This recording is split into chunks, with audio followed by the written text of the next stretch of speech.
Hey guys, what's going on? Welcome back for another video.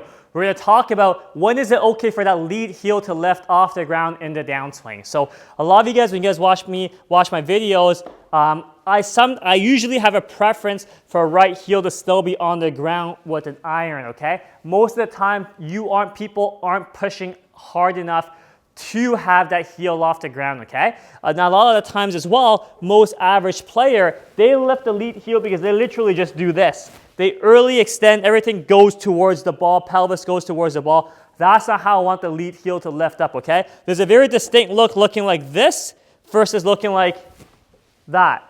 If you're pushing up and rotating so hard, if you're torquing off the ground so hard and you're pushing up so hard where your lead heel comes up like this, sure, that's okay because it's a result of a very hard push-off and very hard torque. If you're lifting your heel up because you're just doing this, totally different. That's not a result of the force you're driving into the ground.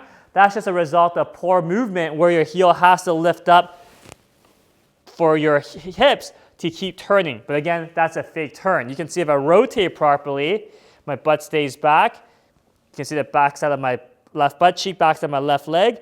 That's a lot of rotation. My trail heel is still on the ground. If I go into my lead toes too soon, and I try to rotate, that's when my lead heel lifts up. But again, that's the incorrect way. That is not a good reason for your lead heel to lift up, okay? That's not cool. So for most players, for most average golfers, I would say they'd probably benefit more from having their lead heel still on the ground at impact, especially for an iron, because that forces them to keep their butt back. That forces their weight to still stay somewhat in the heel side. If their butt is back, they have a much higher chance of rotating properly.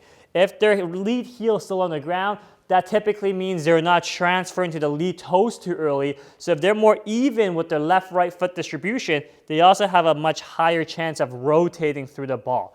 When you rotate well through the ball with the butt back, things will follow. Because if you're an early extender like most people are, your pelvis comes forward, your trail heel lifts up, your upper body will stand up, okay? That's not what we want. If you start getting used to the butt staying back in the heels, your upper body has no choice but to then be more bent over, be more in your inclination. That's much better posture turning through the ball rather than most average players who struggle with hitting the ball tend to look more like this at impact. So big changes, okay? It may feel weird initially to start, but that's cool because things are changing for the better. If it feels the same, things aren't changing at all. So you really got to make sure that if you do push, if the trail heel does lift off the ground, it's a result of you pushing hard off the ground.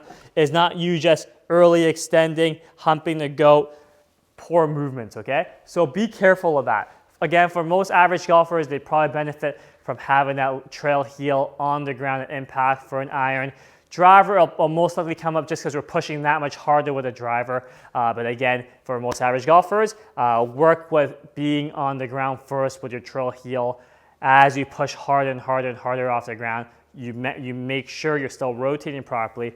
And then you guys can decide whether or not you are okay with the trail heel lifting off the ground. But never ever for most players do you ever want to lift the heel looking like this, because that's not proper movement. That is not a result of proper and efficient movement. So hope that makes sense. Any questions, leave in the comments below and we'll catch you guys next time. Thanks guys.